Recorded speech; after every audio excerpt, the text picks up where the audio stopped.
Bismillahirrahmanirrahim. Assalamualaikum warahmatullahi wabarakatuh. Nama saya Nazata Adawiyah binti Roha Elias Muhammad Azman. Saya dari grup KB 49B. Hari ini saya ingin membentangkan tentang laporan saya dengan tajuk ideologi Syiah.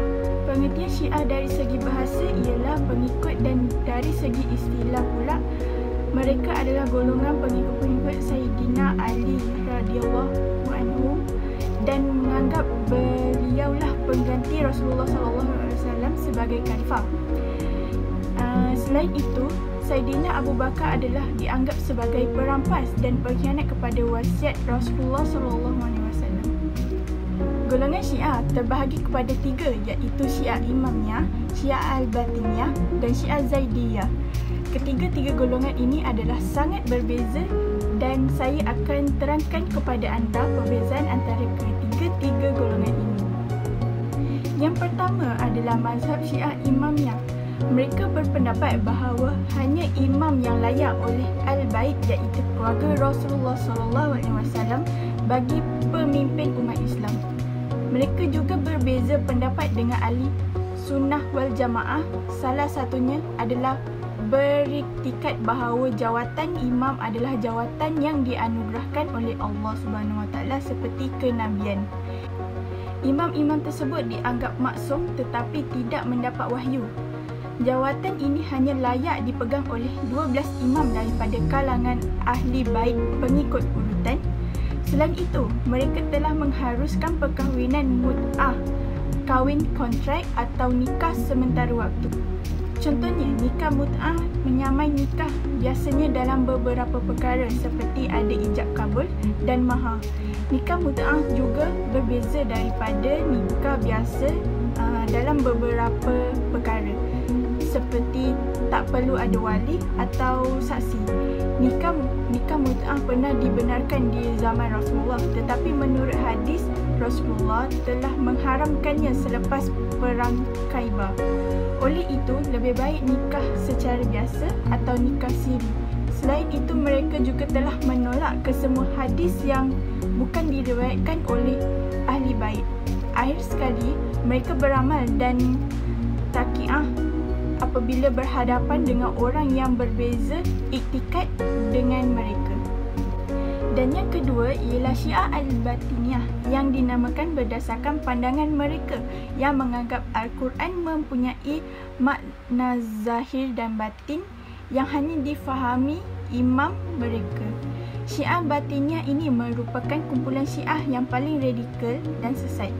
Ini adalah beberapa pegangan Syiah Batiniyah yang kurang rasa didikan agama, seperti beriktikad bahawa Sayyidina Ali dan imam-imam sebagai Tuhan mereka.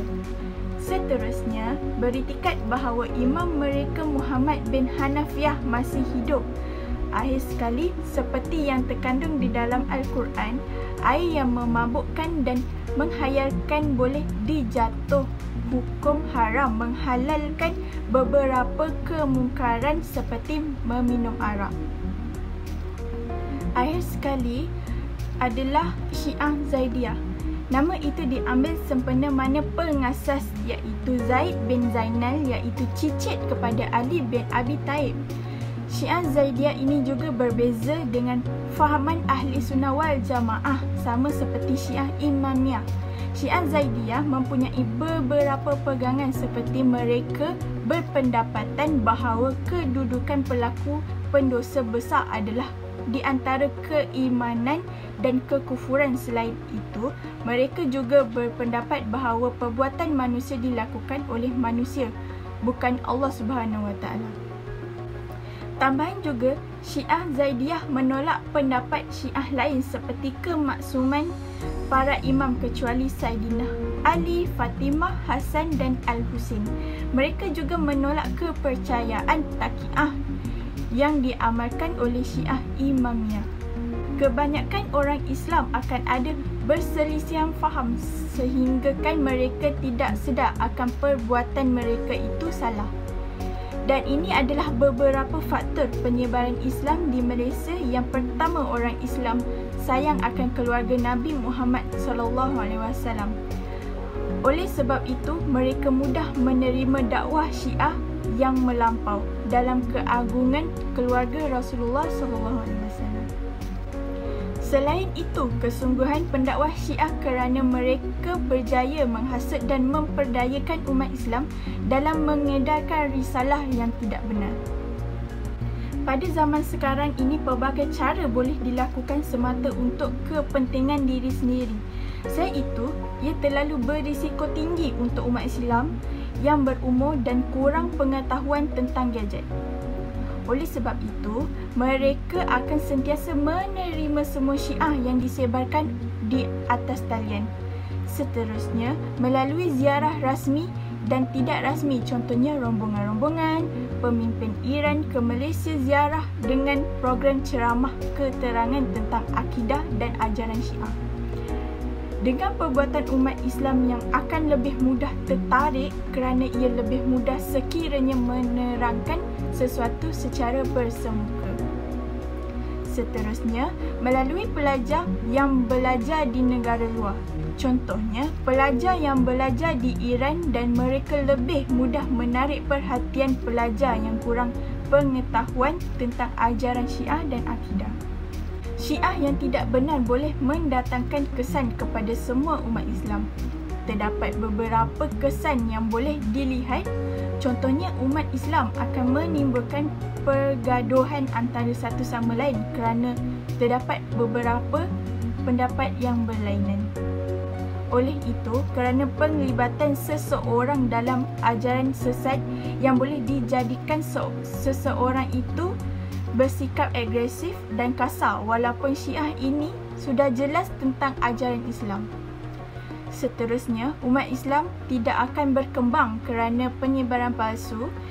Oleh sebab itu, mereka akan membuat agama lain dan tidak tertarik kepada umat Islam. Terdapat beberapa langkah yang patut kita elakkan daripada syiah tersebut, iaitu menambah pengetahuan tentang agama Islam. Contohnya, sentiasa berpegang kepada Al-Quran dan Sunnah sebagai sumber rujukan kita sepanjang zaman. Selain itu, media massa contohnya memaparkan segala info keagamaan, terutama sekali di kaca televisyen dan radio. Perkara ini perlu diperluaskan lagi di media sosial di mana sumber utama masyarakat kini menggunakan sepanjang hari. Oleh itu, kita sewajarnya perlulah menyekat golongan yang memegang fahaman syiah dari berleluas di media massa maupun media sosial. Akhir sekali, umat Islam perlulah bersatu padu untuk menghalang perbuatan ini lebih berleluas. Contohnya, kita mestilah melakukan kempen kesedaran syiah serta memperkenalkan kepada masyarakat tentang ciri-ciri yang boleh kita mengenal pasti faham yang dianuti seseorang itu. Kesimpulan pada pembentangan saya pada hari ini adalah kita mestilah bertaubat dan segera kembali ke jalan yang benar, dan mereka mestilah memperbanyakkan beribadah dan menambahkan pengetahuan tentang agama Islam.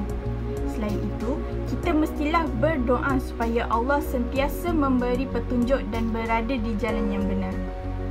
Justru itu, kita mestilah memilih rakan yang betul. Contohnya, kita mestilah menghindari diri daripada bergaul dengan orang yang dicurigai ilmu dan amalannya.